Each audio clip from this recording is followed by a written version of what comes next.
السلام عليكم ورحمة الله.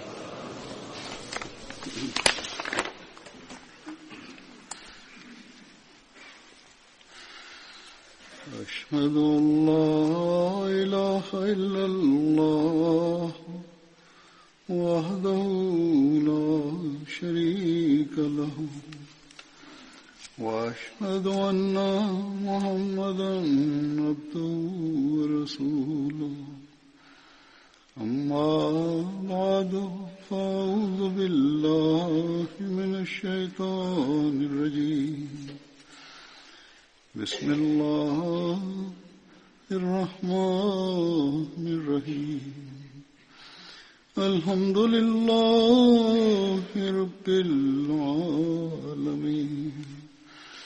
الرحمن الرحيم مالك يوم الدين إياك نعبد وإياك نستعين اهدنا الصراط المستقيم صراط الذين أنعمت عليهم غير المغضوب عليهم ولا الضالين.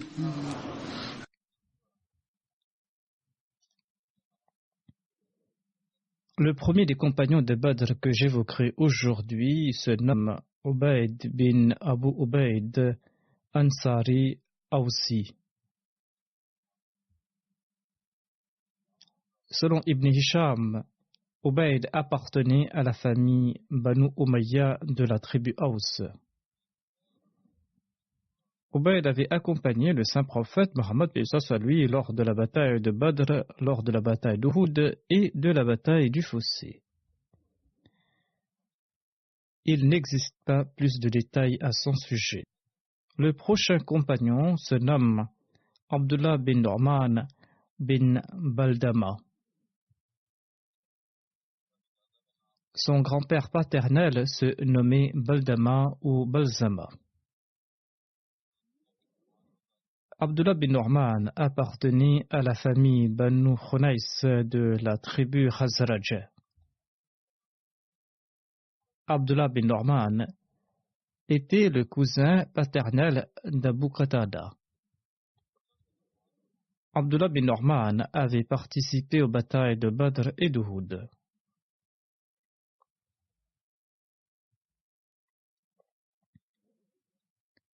Ensuite, le prochain compagnon se nomme Abdullah bin Umayr. Abdullah bin Umayr appartenait à la tribu Banu Judara. Il avait participé à la bataille de Badr. Selon un récit, son père se nommait pas Umayr mais Ubayd. Selon d'autres récits, son grand-père se nommait Adi ou Haritha selon d'autres. Selon Ibn Hisham, il appartenait à la tribu Banu Jadara. Et selon Ibn Ishaq, il appartenait à la Banu Haritha. Tous deux sont des chroniqueurs historiques. Le prochain compagnon se nomme Amr Harith.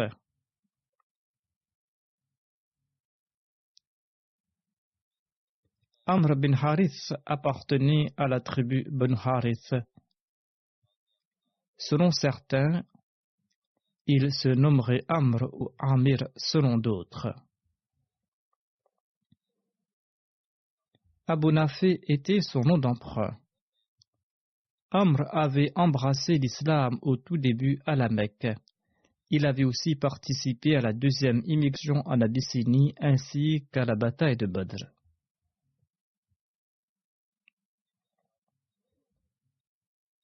Le prochain compagnon se nomme Abdullah bin Ka'b. Abdullah bin Ka'b appartenait à la tribu Barzan. Son père se nommait Ka'b bin Amr et sa mère se nommait Rubab bint Abdullah. Il était le frère d'Abu Layla Marzani. Un de ses fils se nommait Harith. Il était né de Zubayba bint Aus. Abdullah bin Ka'b avait participé à la bataille de Badr. Le jour de la bataille de Badr, le saint prophète Mohammed paix soit lui l'avait choisi pour surveiller les butins de guerre. En d'autres occasions, il était aussi responsable de la part des biens qui revenaient au saint prophète Mohammed sallallahu alayhi wa sallam. Abdullah bin Ka'b avait participé à la bataille de Badr, à la bataille d'Uhud, à la bataille du Fossé et à toutes les batailles menées par le saint prophète Mohammed sallallahu alayhi wa sallam. Abdullah bin Ka'b est décédé à Médine en l'an 33 de l'Hégire au cours du califat d'Othman, et ce fut le calife Othman qui avait dirigé sa prière funéraire. On disait que ses noms d'emprunt est Abu Harith ou Abu Yahya. Le prochain compagnon se nomme Abdullah bin Qais. Abdullah bin Qais appartenait à la tribu Banu Najjar. Son grand-père, selon le recueil d'histoire, se nomme Khalid ou Khalada selon la Tabaqat Kubra. Le fils d'Abdullah bin Qais se nommait Abdurrahman et sa fille se nommait Umayra. Leur mère se nommait Suwad bint Qais. Abdullah bin Qais avait une autre fille qui se nommait Aun. Abdullah bin Qais avait participé à la bataille de Badr et à la bataille d'Uhud. Selon Abdullah bin Muhammad Ammar Ansari, Abdullah bin Qais serait tombé à martyr lors de la bataille d'Uhud. Selon d'autres, il était toujours vivant après Uhud et il avait accompagné le saint prophète Mohammed lui dans toutes ces batailles et il serait décédé au cours du califat d'Othman. Il existe des divergences dans les recueils d'histoire et c'est pour cette raison que j'en fais mention ici. Le prochain compagnon se nomme Salama bin Aslam. Salama bin Aslam appartenait à la tribu Banu Haritha bin Harith. Son père se nommait Aslam. Selon un récit, son grand-père se nommait Rish ou Harif selon d'autres récits. Abu Sa'd était son nom d'emprunt. La mère de Salama se nommait Suad bint Rafi. Salama bin Aslam avait participé aux batailles de Badr, d'Uhud, à la bataille du Fossé et à toutes les batailles menées par le saint prophète Mohammed paix soit lui. Au cours de la bataille de Badr, Salama bin Aslam avait emprisonné Saïd bin Ubayd et Nu'man bin Amr. Salama bin Aslam est tombé à martyr lors de la bataille de Disr à l'époque du calife Omar. Cette bataille a eu lieu sur les rives de l'Euphrate. J'ai mentionné quelques détails sur cette bataille dans un précédent sermon. C'était une bataille importante entre les musulmans et les Persans. Disr signifie pont. En effet, un pont avait été bâti sur le fleuve et les musulmans étaient partis de l'autre côté.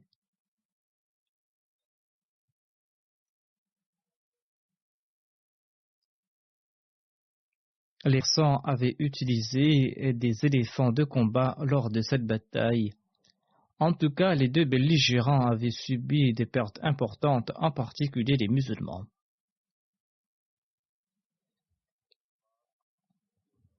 Salama bin Aslam avait environ 38 ans selon des récits divergents.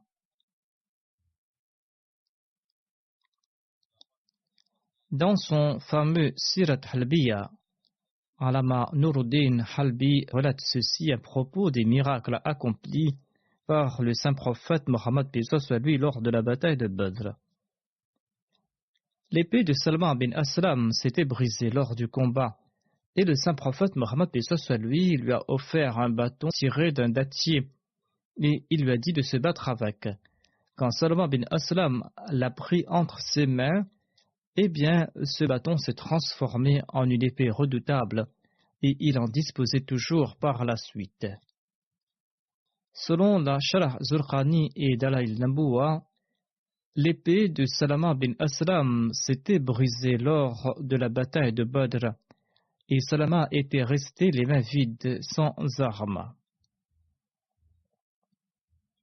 Le saint prophète, paix soit lui, lui a donné un bâton et lui a conseillé de se battre avec, et ce bâton s'est transformé en une épée redoutable, une épée que Salama avait toujours en sa possession jusqu'au jour de la bataille de Dis.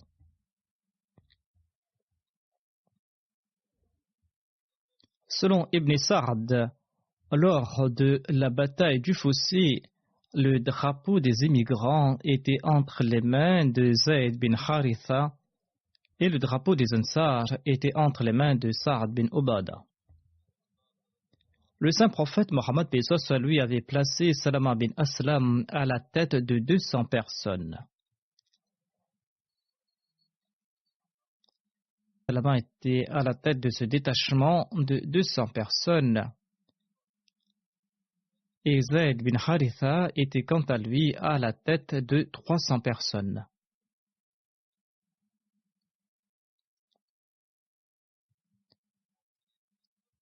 Ils avaient pour mission d'assurer la sécurité de Médine et de réciter le takbir à voix haute.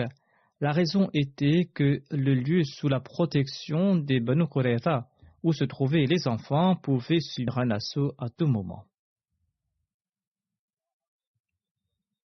Le saint prophète Mohammed lui avait fait l'objet d'un complot d'assassinat. Et Hazrat Mirza Bashir Ahmad Sahib relate ceci à ce propos. Il déclare que l'humiliation cuisante causée par la défaite lors de la bataille d'Al-Ahzab consumait les Qurayshites de la Mecque. Et tout naturellement, Abu Sufyan, chef de la Mecque, brûlait le plus de ce feu. C'était lui qui souffrait le plus de l'humiliation causée par cette campagne. Ce feu le dévorait de l'intérieur, mais il ne put se maîtriser pour longtemps et en fin de compte, les étincelles latentes surgies se manifestèrent. Tout naturellement, le saint prophète Mohammed lui était la cible de l'inimitié des mécréants. Il était en fait l'unique cible de leur inimitié. Abu Sufyan s'était résolu à user de complots et de subterfuges pour faire assassiner le saint prophète Mohammed lui, étant donné que les méthodes ouvertes et les batailles n'avaient pas été efficaces. Il savait que le saint prophète Mohammed lui ne jouissait pas d'une protection rapprochée. Voire parfois il partait ça et là dans les rues de la ville sans aucun garde. Il venait tout au moins 5 par jour dans sa mosquée pour les prières. Et lors de ces voyages, il ne faisait aucune formalité et il était aisément accessible. Cela aurait été là une aubaine pour un tueur à gages. L'idée de faire assassiner le saint prophète Mohammed lui s'ancra davantage dans l'esprit d'Abu Sufyan. Lorsqu'il s'y résolut, l'occasion s'est présentée un jour et il en fit mention à quelques jeunes Qurayshites. Il leur dit: personne n'est-il assez brave parmi vous pour se rendre à Médine afin d'assassiner secrètement Mohammed sallallahu alayhi wa sallam? Vous savez très bien qu'il parcourt les rues de Médine librement. Cette phrase pénétra les cœurs de ces jeunes dès qu'ils l'entendirent, et l'idée s'est répandue. Et après quelques jours, un jeune bédouin, qui a entendu cette idée d'un autre jeune, s'est rendu auprès d'Abu Sufyan pour l'informer qu'il était prêt à exécuter son plan. Et ce jeune a déclaré que « Je suis brave et je suis courageux. Ma poigne est ferme et mon attaque est soudaine. Je suis prêt à assassiner Mohammed sallallahu alayhi wa sallam si vous me choisissez pour cette tâche et si vous m'accordez votre soutien. » Je dispose d'un poignard qui sera caché à l'instar des plumes secrètes faucon de chasse. C'est-à-dire qu'il va cacher son poignard. Et je vais m'attaquer à Muhammad sallallahu alayhi wa sallam et je vais m'enfuir pour me joindre à une caravane. Et les musulmans ne pourront pas frapper. D'ailleurs, je maîtrise très bien les routes de Médine. Touravi Abu Sufyan a déclaré très bien « Tu es l'homme de la situation ». Abu Sufyan a offert aux jeunes une chamelle rapide et des provisions ou des dépenses pour son voyage. Et se séparant de lui, Abu Sufyan lui a conseillé vivement de ne dévoiler son secret à personne. En quittant la Mecque, le jeune s'est caché durant la journée et il a voyagé durant la nuit dans la direction de Médine. Et il a atteint Médine le 6e jour. S'étant renseigné sur le saint prophète Mohammed, il s'est rendu directement dans la mosquée des Banu Abd al-Ash'al, où se trouvait le saint prophète Mohammed. Étant donné que durant ces jours, nombre de visiteurs venaient à Médine, les musulmans n'ont pas eu de doute à propos de l'assassin ou à propos de ses intentions. Mais dès qu'il est entré dans la mosquée et dès qu'il s'avançait dans la direction du saint prophète Mohammed, le saint prophète a déclaré que cette personne n'a pas de bonnes intentions. L'assassin a entendu les paroles du saint prophète Mohammed et qu'il a entendu ces paroles, il s'est avancé rapidement dans la direction du saint prophète. Mais Usayd bin Hudayr, un des chefs Ansari, a bondi sur lui et dans la lutte, le poignard qu'il tenait a blessé l'assassin. L'assassin qui s'est exclamé tout effrayé, mon sang, c'est-à-dire, tu m'as blessé. Quand il a été maîtrisé, le saint prophète Mohammed lui a demandé, dis la vérité, qui es-tu et quelles sont tes intentions? Le jeune a répondu que si vous me promettez de ne pas me tuer, je vous dirai la vérité. Le saint prophète lui a commenté, si tu dis toute la vérité, je te pardonnerai. Sur ce, il a raconté toute l'histoire au saint prophète Mohammed lui. Il a raconté l'histoire à la lettre en ajoutant qu'Abu Sufyan lui avait promis quelque récompense. Le jeune est passé quelques jours à Médine et par la suite de son propre chef, en écoutant le saint prophète Mohammed il a embrassé l'islam.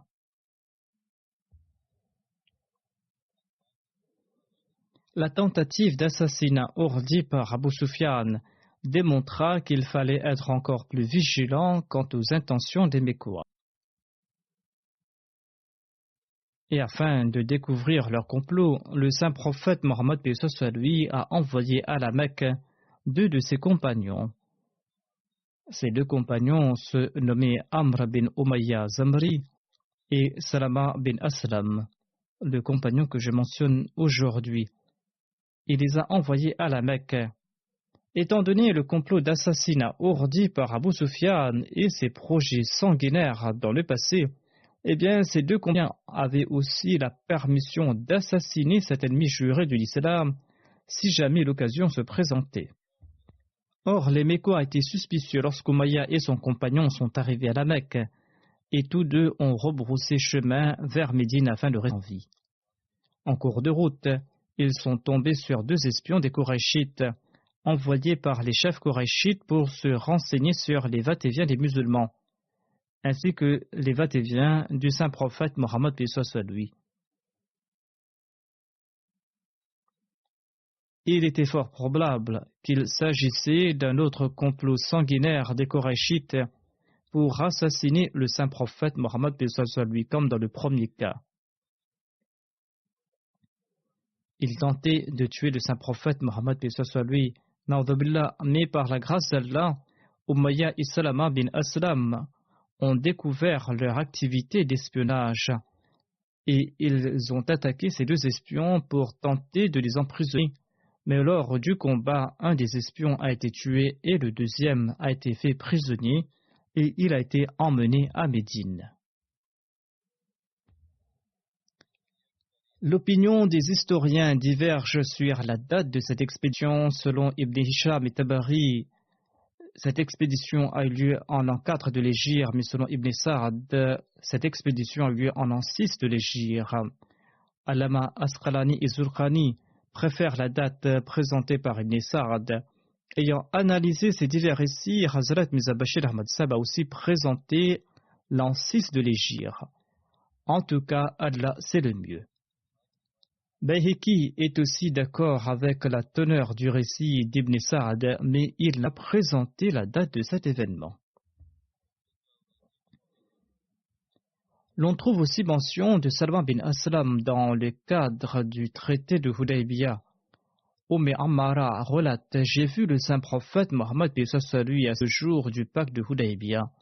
Abbad bin Bishr et Salama bin Aslam étaient debout à ses côtés et ils portaient tous les deux des casques de fer.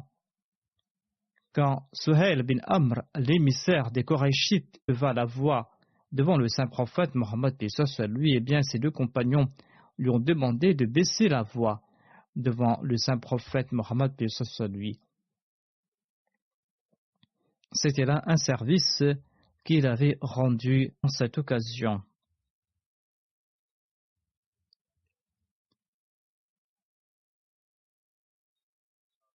Le prochain compagnon se nomme Uqba bin Uthman. Sa mère, nommée Jamil bint Qutba. Uqba appartenait à la tribu Banu Zurek des Ansar.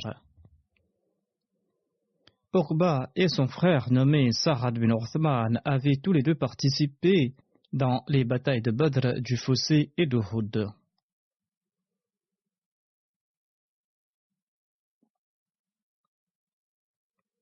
Selon divers recueils de l'histoire, ces deux frères faisaient partie de ceux qui avaient abandonné le champ de bataille à Uhud lors d'une violente contre-attaque. Uqba bin Uthman et Sa'ad bin Uthman faisaient partie de ces personnes et ils se sont rendus sur la montagne Jila située en face d'Arwaz et ils sont restés là-bas durant 3 jours. Arwaz est un lieu situé à quelques kilomètres de Médine. Et ils sont retournés auprès du saint prophète Mohammed lui pour l'en informer. Et le saint prophète Mohammed lui a déclaré: vous étiez partis là où il y avait de l'aisance. En tout cas, le saint prophète Mohammed lui a fermé les yeux sur leur conduite. Le saint prophète Mohammed lui leur a accordé son pardon. Et il ne les a pas réprimandés.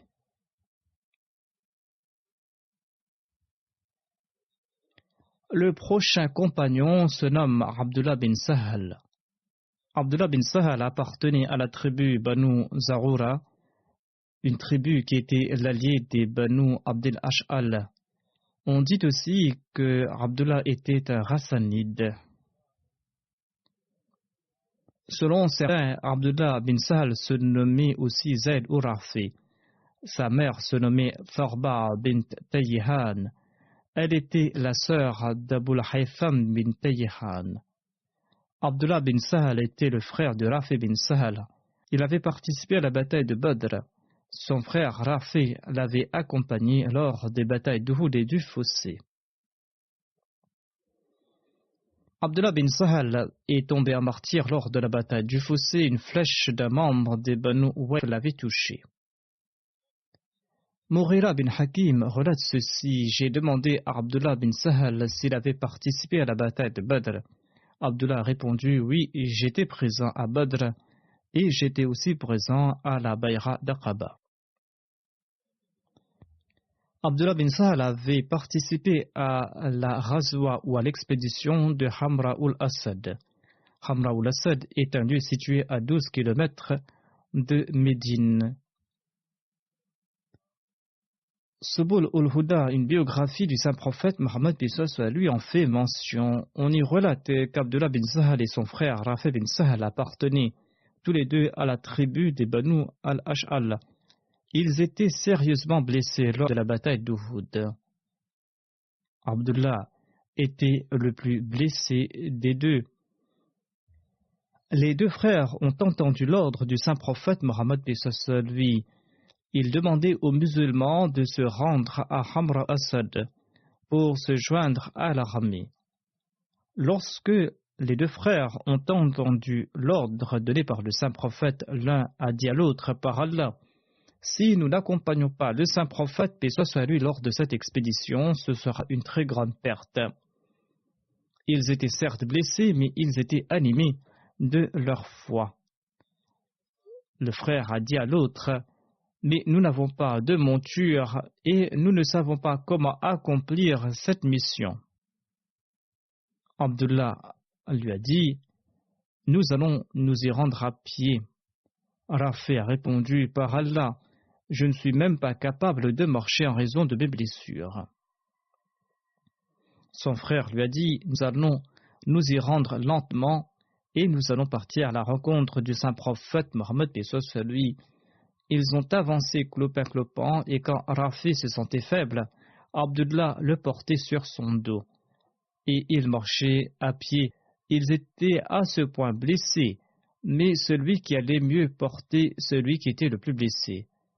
Ils ont quand même avancé vers le saint prophète Mohammed paix soit sur lui. La faiblesse les empêchait parfois d'avancer tant et si bien qu'ils sont arrivés au du saint prophète Mohammed paix soit sur lui à l'heure de la prière des chats. Les compagnons avaient allumé les feux et ils avaient campé là-bas pour la nuit. Tous les deux se sont présentés au saint prophète Mohammed paix soit sur lui. Abbad bin Bishr était celui qui assurait la sécurité du saint prophète Mohammed paix soit sur lui cette nuit-là. L'envoyé d'Allah a demandé aux deux frères: qu'est-ce qui vous avait retenu? Ayant entendu la raison, le saint prophète Mohammed paix soit sur lui pria pour eux et il a déclaré: si vous vivez longtemps, vous aurez des chevaux, vous aurez des mules, vous aurez des chameaux comme monture. Vous êtes venus ici clopin-clopant, mais si vous vivez longtemps, vous disposerez de tout type de monture.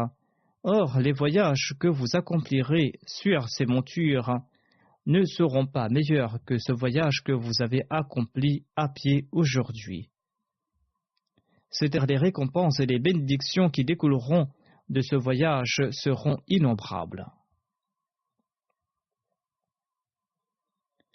Hazrat Mirza Bashir Ahmad Sahib explique ici-bas l'arrière-plan de l'expédition Hamra ul-Asad pour laquelle ses compagnons avaient suivi le saint prophète Mohammed paix soit sur lui. Il déclare à ce sujet que la nuit d'après la bataille d'Uhud fut une nuit de grande peur à Médine, car bien que l'armée des Qurayshites était apparemment retournée à la Mecque après leur semblant de victoire, les musulmans craignaient que cette manœuvre ne soit un complot pour les prendre au dépourvu et pour revenir soudainement pour attaquer Médine de nouveau. Ainsi, ils avaient remporté un semblant de victoire lors de la bataille d'Uhud et ils retournaient à la Mecque.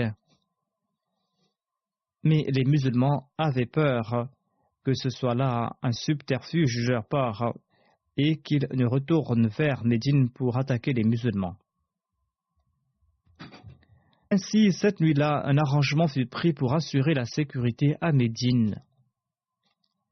En raison de ces doutes, et les compagnons ont monté la garde toute la nuit autour de la résidence du saint prophète Mohammed paix soit sur lui. Le lendemain matin, on a découvert que cette appréhension n'était pas pure spéculation, car avant la prière de Fajr, le saint prophète a appris que l'armée des Quraysh avait campé à quelques kilomètres de Médine et il y avait un débat houleux entre chefs de la Mecque. Certains ont dit: pourquoi ne pas profiter de cette victoire pour attaquer Médine? Certains, les Qurayshites, se moquaient des autres en disant: vous n'avez pas tué Mohammed, vous n'avez pas pris les femmes musulmanes comme esclaves et vous n'avez pas saisi leurs richesses et leurs biens. Au lieu de cela, lorsque vous avez eu le dessus sur eux et lorsque vous avez eu l'opportunité de les détruire complètement, vous les avez laissés et vous avez fait demi-tour. afin qu'ils puissent reprendre des forces. Il est encore temps, retournons et attaquons Médine et déracinons les musulmans une fois pour toutes. Et d'autres ont soutenu, vous avez eu la victoire, considérez ceci comme une chance et retournez à la Mecque de peur de perdre notre réputation et que cette victoire ne se transforme en défaite. Parce que si vous attaquez Médine maintenant, les musulmans vont se battre de toutes leurs forces et ceux qui n'avaient pas participé à Uhud sortiront également sur le champ de bataille. En fin de compte, l'opinion des passionnés l'emporta et les Korachites se préparèrent à retourner vers Médine. Quand le saint prophète, paix soit lui, en fut informé, il annonça immédiatement que les musulmans devaient se préparer. Mais en même temps, il ordonna qu'à l'exception des combattants qui avaient pris part à Uhud, personne d'autre ne devrait partir avec eux. Ainsi, les combattants de Uhud, qui étaient la plupart blessés, et j'ai déjà mentionné 2 de ces blessés, eh bien, ces combattants ont pansé leurs blessures et ils sont partis en compagnie de leur maître. On dit que les musulmans sont partis avec tant de joie et de zèle, comme si c'était une armée triomphante à la poursuite de l'ennemi. Après avoir parcouru une distance de 12 kilomètres, le saint prophète a atteint Khamra ul-Asad, où ils ont découvert les cadavres de 2 musulmans, et après enquête, on a compris qu'il s'agissait de 2 espions que le saint prophète avait envoyés sur les traces des Korachites. Mais les Korachites les avaient exécutés. Lorsqu'ils ont pu le faire, le saint prophète, paix soit lui, a ordonné qu'une seule tombe soit creusée et que ces 2 martyrs y soient enterrés. C'était le soir et le saint prophète a ordonné que le camp soit installé en cet endroit. Et il avait en outre ordonné que des feux soient allumés à différents endroits dans la plaine. Et en un rien de temps, 500 feux furent allumés dans la plaine de Khamra ul-Asad, ce qui a ébloui le cœur de tous les spectateurs de loin. Cela a inspiré la crainte. On croyait qu'ils étaient très nombreux dans ce camp. Très probablement, à cette occasion, un chef idolâtre de la tribu Khuza, nommé Marbad, s'est présenté au saint prophète, paix soit lui, a offert ses condoléances pour souhaiter tomber un martyr à Uhud. Ensuite, Marbad a continué son chemin. Le lendemain, lorsqu'il est arrivé à Rawha, situé à environ 63 km de Médine, eh bien là-bas, il a trouvé l'armée koraïchite qui y campait. Et les préparatifs étaient en cours pour retourner vers Médine. Marbad est parti voir Abu Sufyan et il lui a dit ceci: « Que souhaitez-vous faire là ? Par Dieu, je viens de laisser derrière moi l'armée de Mohammed sallallahu alayhi wa sallam à Khamra ul-Asad, et jamais auparavant je n'ai vu une armée aussi impressionnante. Ils regrettent tellement la défaite à Uhud qu'ils vous réduiront en cendres lorsqu'ils vous verront. »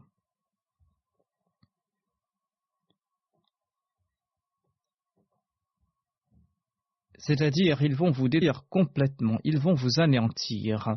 Abu Sufyan et ses compères étaient tellement impressionnés par les commentaires de Marbad qu'ils ont abandonné l'idée de retourner à Médine et ils se sont précipités à la Mecque. Quand le prophète a appris que l'armée des Korachites s'était enfuie, il a remercié Dieu et il a déclaré: « La crainte de Dieu a terrassé le cœur des infidèles. » Ensuite, il est resté quelques jours à Khamra ul-Asad et après une absence de 5 jours, il est retourné à Médine. Le prochain compagnon se nomme Utba bin Rabi'a. L'opinion des historiens diverge sur sa tribu d'origine. Selon Ibn Ishaq, il était l'allié de la tribu Banu Lawzan et il appartenait à la tribu Bahra. Selon d'autres, il était l'allié de la tribu Aus. En tout cas, il avait participé aux batailles de Badr et d'Uhud.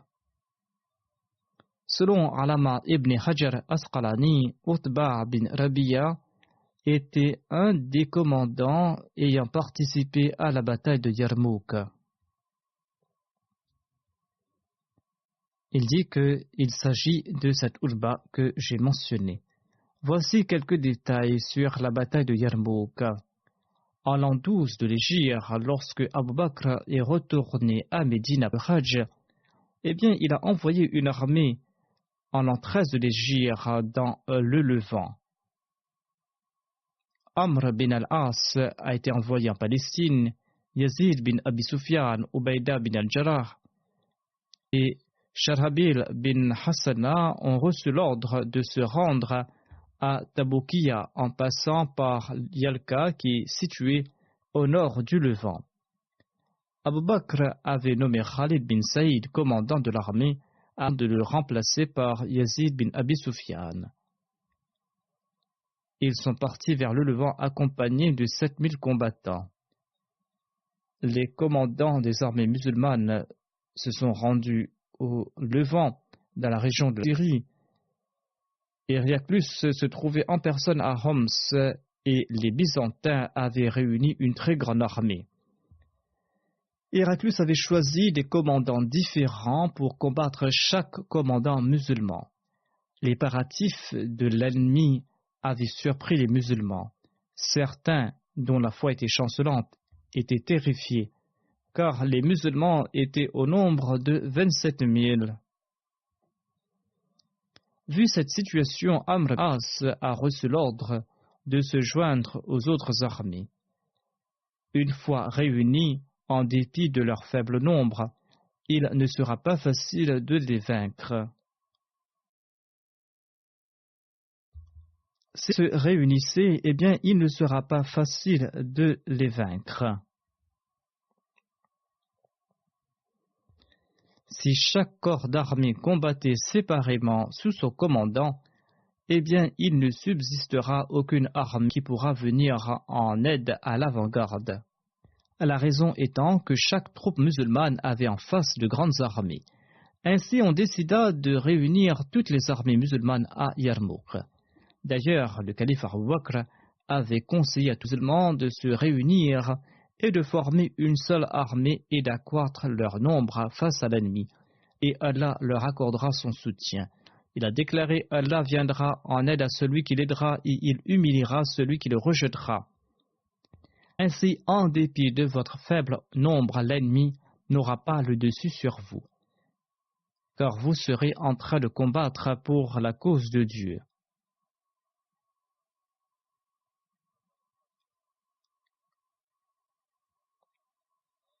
Mais si vous êtes 10 000 ou plus, mais que vous êtes tous des pécheurs, vous serez certainement vaincus, même si vous êtes 10 000. C'est-à-dire que les musulmans ne devaient pas se soucier de leur nombre. S'ils sont 10 000 ou plus, mais qu'ils étaient coupables de péchés et d'actes blâmables, ils seraient certainement vaincus. Ainsi, vous devez éviter les transgressions et vous devez vous unir à Yarmouk pour combattre ensemble. Chaque armée devra accomplir la Salah avec son commandant. L'armée musulmane a assiégé l'armée byzantine à partir du mois de Safar de l'an 13 de l'Hégire jusqu'au mois de Rabiul Sani. Les musulmans n'ont pas remporté de victoire au cours de cette période et le calife Abu Bakr a envoyé comme renfort Khalid bin Walid d'Irak.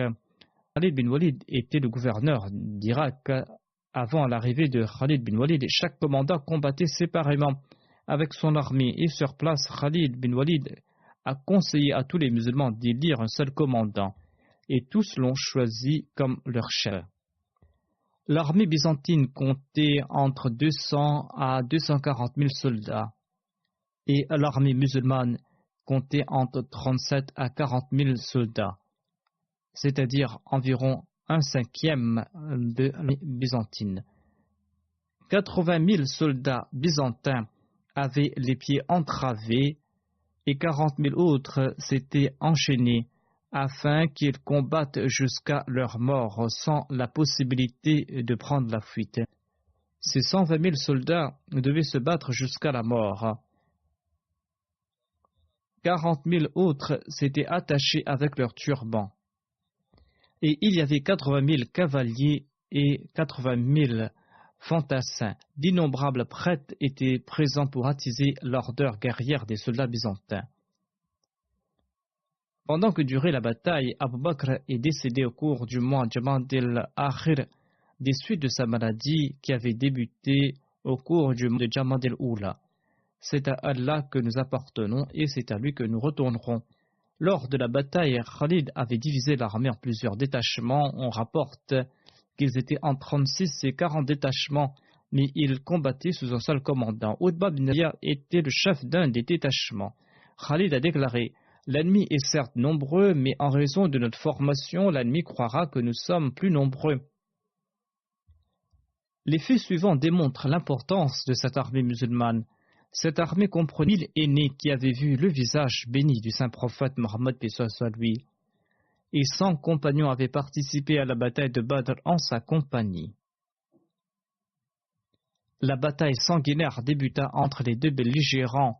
Un messager venu de Médine. Les cavaliers l'ont arrêté, mais il leur a dit que tout allait bien. En fait, il était venu annoncer la nouvelle du décès du calife Abu Bakr. On l'a dirigé vers Khalid. Khalid qui a annoncé secrètement la nouvelle du décès du calife. Mais le messager a dit à Khalid qu'il n'avait rien dit aux soldats. Khalid a pris la lettre et l'a placée dans son carquois. Il avait peur que cette nouvelle ne sème la confusion dans les rangs et ne baisse la vigueur des combattants musulmans. En tout cas, les musulmans ont combattu fermement jusqu'à dans la soirée, tant et si bien que l'armée byzantine a pris la fuite. Plus de 100 000 Byzantins sont morts lors de cette bataille et 3 000 musulmans sont tombés à martyrs, parmi lesquels se trouvait Ikrama bin Abi Jahl. L'empereur s'est fui sur le champ de Homs lorsqu'il a eu la nouvelle de la défaite. Après la victoire à Yarmouk, l'armée musulmane s'est répandue dans tout le Levant et l'armée musulmane a remporté des victoires faciles à Kinasirin, Antioche, Jumma, Sarmin, Tizin, Kurs, Tel Azaz, Zalouk et Raban.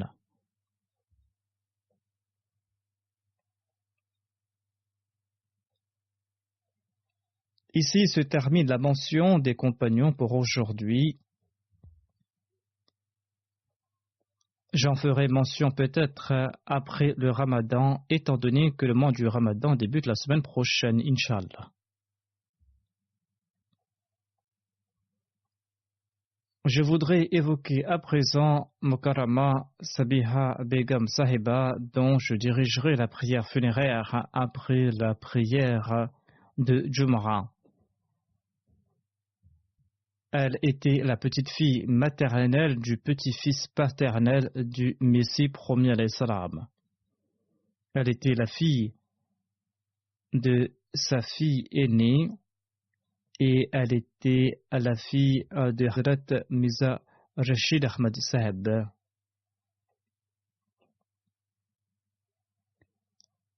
La défunte était aussi l'épouse de Sahibzada Mirza Anwar Saheb, qui était le fils du Muslim Maoud Radwanhu.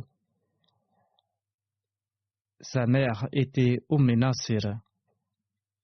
La défunte est décédée le 30 avril dernier à l'âge de 90 ans à la Tahir Heart Institute. Inna lillahi wa inna ilayhi raji'un. La défunte était aussi ma tante maternelle. Hazrat Mirza Rashid Ahmad Saheb était le fils de Hazrat Mirza Sultan Ahmad Saheb. La défunte était la fille d'Amatus Salam Begum Sahiba, la fille aînée de Hazrat Mirza Bashir Ahmad Saheb.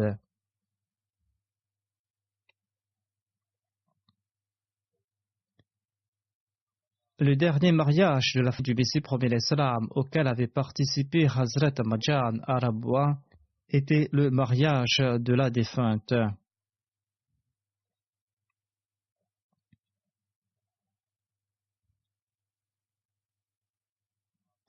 La défunte était la grande sœur de Hazrat Sayyida Asifa Begum Sahiba, l'épouse du 4e calife.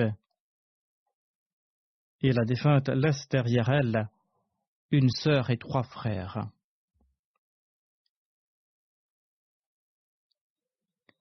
Anissa Fawzia Sahiba, la sœur de la défunte, relate ceci.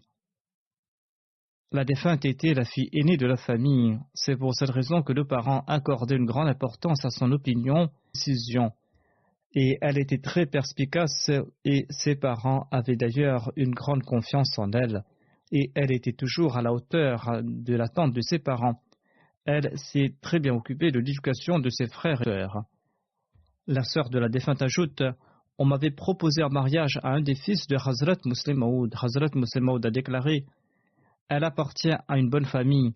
Ses 2 sœurs sont d'ailleurs mes brus, c'est-à-dire la défunte ainsi que l'épouse du calife étaient toutes les 2 les brus de Hazrat Muslim Maud. Hazrat Muslim Maud a déclaré: ces 2 sœurs sont mes brus et elles sont emplies d'affection et préservent l'unité de la famille. Le fils de la défunte écrit: ma mère était simple, bienveillante envers les pauvres. Elle venait en aide à tout le monde. Quelle que soit sa situation, elle aidait les nécessiteux et ressentait une grande sympathie à leur égard. Elle avait les larmes aux yeux lorsqu'elle écoutait ces gens-là et les aidait dans la mesure du possible. Ce ne sont pas là des exagérations, elle possédait certainement ces qualités. Elle avait un comportement exemplaire à l'égard de ses employés de maison. L'une de ses filles écrit qu'elle s'occupait d'eux comme si c'étaient ses enfants. Lorsqu'une employée allait se marier, elle a demandé à la défunte qu'elle souhaitait avoir la même dot qu'elle avait offert à sa propre fille. Et la défunte a préparé donc la même dot pour elle. Elle laisse derrière elle 3 filles et un fils. Elle était moussie par la grâce d'Allah. Sa prière funéraire a été faite hier et elle a été enterrée à la Bahishti Makbara. Qu'Allah permette à ses enfants de suivre son exemple de piété et qu'il leur permette de vivre ensemble en ces moments.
الحمد لله نحمده ونستعينه ونستغفره ونؤمن به ونتوكل عليه ونعوذ بالله من شرور أنفسنا ومن سيئات أعمالنا من يهده الله فلا مضل له ومن يضلل فلا هادي له ونشهد أن لا إله إلا الله ونشهد أن محمدا عبده ورسوله